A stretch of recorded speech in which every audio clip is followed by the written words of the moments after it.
Hola, ¿cómo están todos? Un gusto, mi nombre es Manuela Ballesteros Izaza. Mi grupo está conformado por Linda Estefanía Ayala Montenegro y Lili Joana Gaviria. Nosotras somos estudiantes de la Universidad EAN, estamos cursando la unidad de estudio de teoría discursiva y hoy vamos a hablar acerca de la comunicación. Bueno, en esta pequeña presentación de PowerPoint mis compañeras y yo vamos a abordar el tema de la comunicación. Vamos a hablar acerca del acto comunicativo, de las competencias implicadas en el proceso de comunicación, las interferencias que pueden hacer que esa comunicación no sea exitosa, sino que fracase, las tipologías de la comunicación, es decir, las clases de comunicación, cómo se pueden clasificar de acuerdo a su emisor, de acuerdo a su mensaje, de acuerdo al canal, en el que van a estar implicadas también otro tipo de comunicación y es la comunicación extralingüística o la comunicación no verbal. Porque las personas tienen un concepto errado de la comunicación, es que piensan que la comunicación es simplemente enviar mensajes y recibir mensajes de forma lingüística o de forma verbal. Y no, la comunicación también tiene que ver con las expresiones faciales, con las expresiones corporales y otro tipo de signos y señales extralingüísticos. Vamos también a ver la tipología de las competencias y en qué nos puede ayudar esto en nuestra vida diaria, porque el aprender acerca de la comunicación no es necesariamente para las personas que van a estudiar comunicación social y periodismo, podríamos decirlo así, o que van a estudiar para ser licenciadas en lengua castellana, no. Esto nos puede ayudar a todos en nuestra vida diaria, porque en nuestra vida diaria todo el tiempo estamos comunicándonos y pues vamos a aprender a hacerlo de la mejor manera que se pueda, de la manera correcta y de la manera en que se debe hacer. Vamos a iniciar con Lina, por favor. Adelante, Lina. La competencia comunicativa son aquellos saberes, actitudes y valores que complementan el acto de comunicar para darle un sentido o una intención más claro al mensaje que desea transmitir el receptor.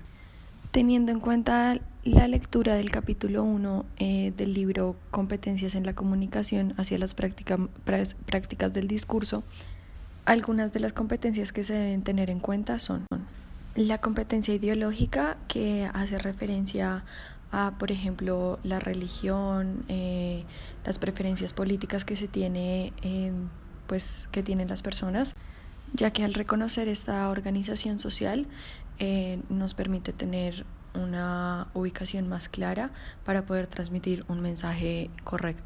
De igual manera existe la competencia cultural, que es pues saber representar, interpretar la cultura de las personas a las que se les quiere transmitir el mensaje. También está la competencia tímica, que hace referencia a las expresiones y como el manejo de las emociones a la hora de transmitir un mensaje. Además está la competencia pragmática, que hace referencia a tener en cuenta y saber interpretar los contextos tanto espaciales de cada una de las personas y reconocer la situación de la persona para emitir un mensaje correcto. Y la competencia principal, que sería la competencia paralingüística, que pues es básicamente saber conectar y interpretar los signos verbales para poder darles un sentido al mensaje que se quiere transmitir. Además, en el libro también se habla de la competencia paralingüística, que ya hace referencia más como al tono, a los acentos, porque es muy diferente transmitir un mensaje, por ejemplo, en un auditorio. El tono de voz tiene que ser mucho más alto a que cuando uno está hablando directamente con otra persona.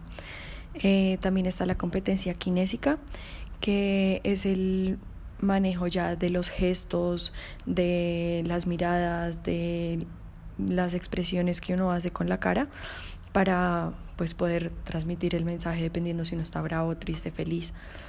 También está la competencia proxémica, que pues hace referencia al espacio, como el ambiente en el que uno se encuentra en el momento pues que va a transmitir un mensaje. Por ejemplo, En el libro explican el ejemplo de una entrevista, dependiendo de la acomodación de las sillas, de la cantidad de personas que se vayan a entrevistar, pues se tiene un ambiente diferente a que pues sea como un evento más informal, donde pues el ambiente puede estar como organizado de otra manera. Y por último está la competencia sociocultural, que ya es diferenciar, por ejemplo, uno no ni le habla en el mismo tono ni utiliza las mismas palabras cuando está hablando con un jefe o con una persona superior, un profesor, a que el tono y las palabras que uno utiliza cuando está hablando como con amigos o con la familia. En cuanto a las interferencias de la comunicación, pues inicialmente se tienen los ruidos, que son pues esos factores que impiden o distorsionan la emisión de un mensaje de manera eficaz. Al hablar de ruidos, normalmente la gente lo relaciona con toda la parte acústica y auditiva, pero en este caso los ruidos pues pueden tener diferentes orígenes. El primero es el origen físico, que sí hacen referencia a esas interferencias acústicas, como por ejemplo en un concierto o cuando uno pasa al frente de una obra. El tráfico que a uno no lo permite transmitir o recibir el mensaje de una forma adecuada.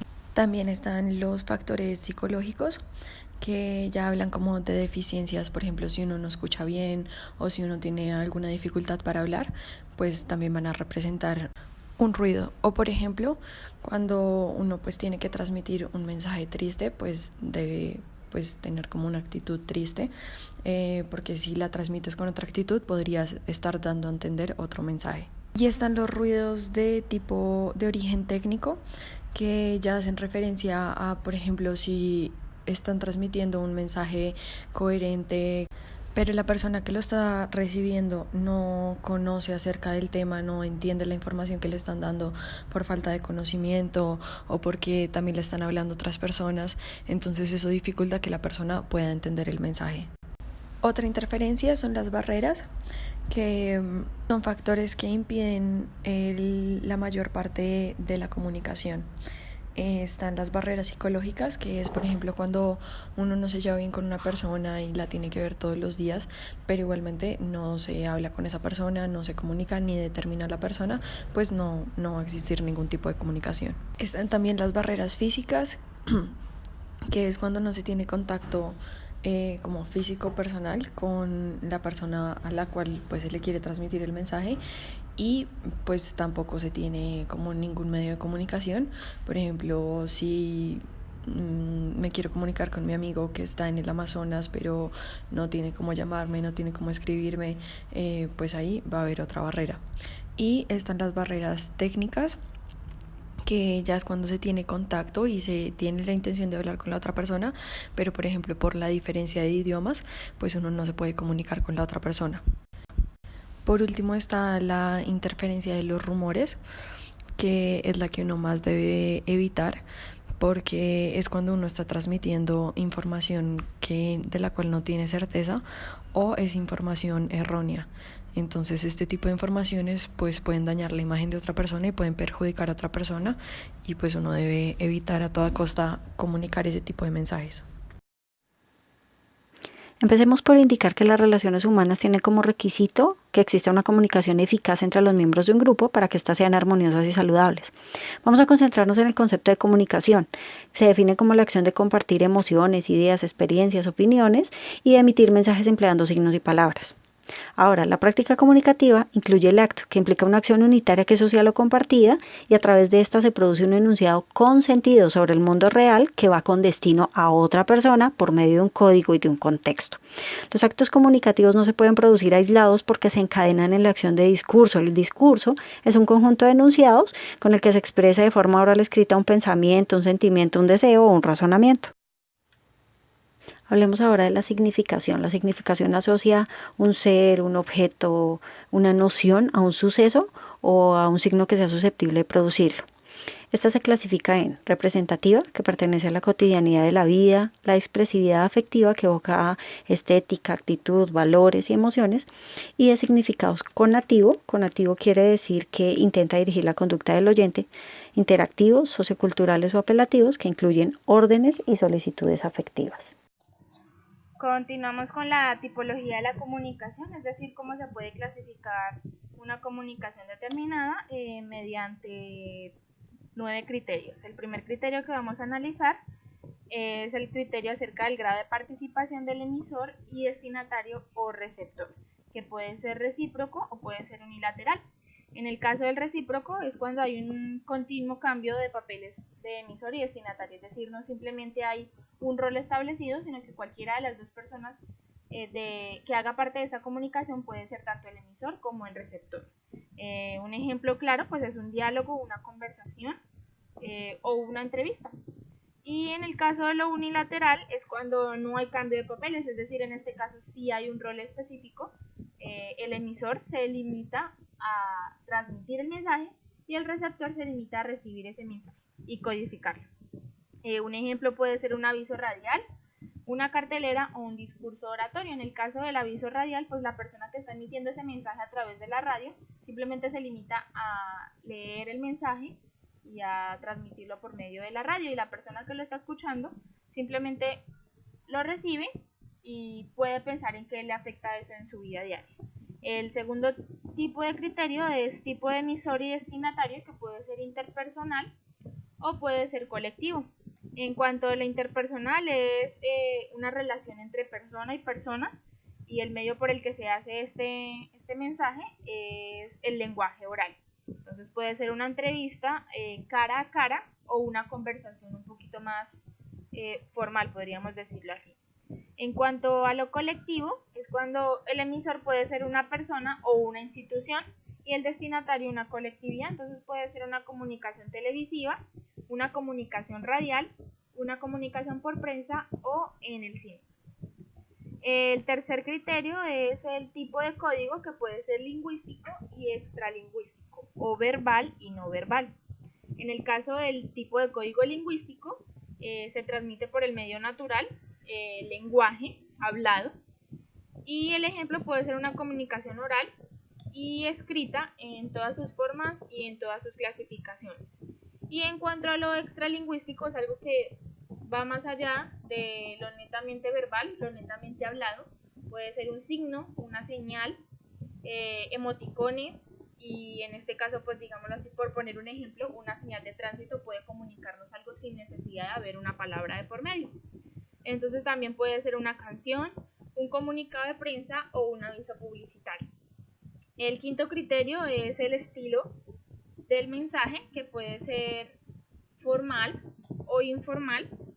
El informal es algo más, digámoslo así, relajado, es algo muy espontáneo, libre, y no tiene necesidad de una estructura determinada para poder uno comunicar algo. Entonces puede ser una expresión corporal, una carta familiar, algo muy de confianza, se podría decir así. Y en cuanto a lo formal, pues sí se ajusta a patrones o exigencias establecidas, es decir, ya hay algo estructurado, ya hay un modelo del que debemos seguir para poder comunicar ese mensaje. Entonces puede ser un texto expositivo, una conferencia, una etiqueta o una carta comercial. El sexto criterio es radio de acción, que puede ser interno o externo.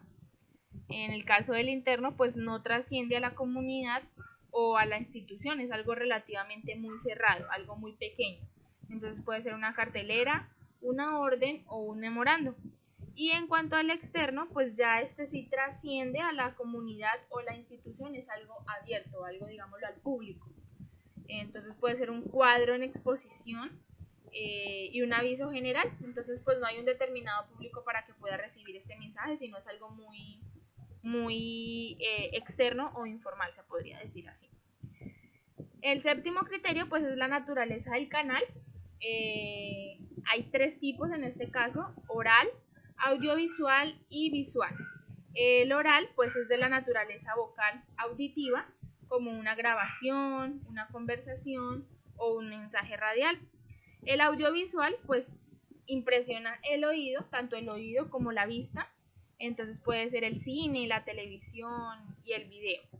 Y el otro tipo es el visual, que solamente impresiona la vista. Entonces puede ser, por ejemplo, libros o el lenguaje de señas colombiano, un tablero o algo escrito. El octavo criterio es acerca de la dirección, si es horizontal o es vertical. Entonces, en el caso del horizontal es que se da entre miembros de un mismo rango. Entonces puede ser la reunión de un sindicato o un diálogo entre personas que tengan un cargo igual, un cargo establecido.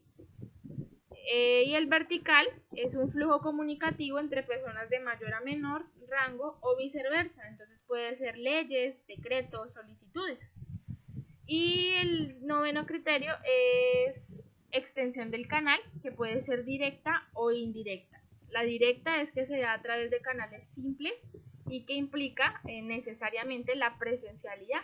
Puede ser una proyección en una sala o en un establecimiento para poder dar una conferencia. Y también indirecto, que se da a través de canales complejos que implican cadenas de medios, es decir, un periódico o un aviso que puede llevar algo más relacionado entre sí. Frente al tema de la tipología de competencias comunicativas, decimos que se clasifican en interpretativa, que es la que se da a partir de la captación del sentido de mapas, de textos o de esquemas. La argumentativa se basa en la formulación de nuevas teorías de pensamiento lógico y científico. Las propositivas se dan en la producción de un discurso oral o escrito cuando se dan a conocer puntos de vista y se muestran alternativas de solución a algunos problemas. La comunicativa es la que incluye las actitudes de quien usa el código respecto al conocimiento y sus implicaciones teóricas y prácticas. Bueno, ya para concluir podemos llegar a un concepto de comunicación correcto, y es un proceso de intercambio de información y mensajes lingüísticos y extralingüísticos que pueden ayudarnos a tener una buena comunicación, la coherencia, la cohesión, tener en cuenta el contexto en el que vamos a transmitir ese mensaje. ¿Y qué puede interferir en la comunicación? Los rumores, las barreras y los ruidos pueden romper esa comunicación. Las tipologías de la comunicación, vemos que puede ser algo muy formal, algo muy, digámoslo así, respetuoso, y algo puede ser más como informal, como ya en confianza, con nuestros amigos, con nuestros familiares, también teniendo en cuenta el tipo de emisor, y otras muchas cosas como el mensaje, por ejemplo, y el canal que vamos a utilizar, que puede ser en este caso, yo estoy utilizando mi voz, que transmite a ustedes en ondas sonoras el mensaje. Y también pues se puede utilizar mediante el papel, que va a ser el canal principal cuando nosotros escribimos un mensaje. Básicamente eso era lo que queríamos compartir con ustedes hoy. Espero hayan aprendido algo, espero haber sido, mis compañeras y yo hemos sido muy claras y muy concretas en nuestras explicaciones, y hasta luego.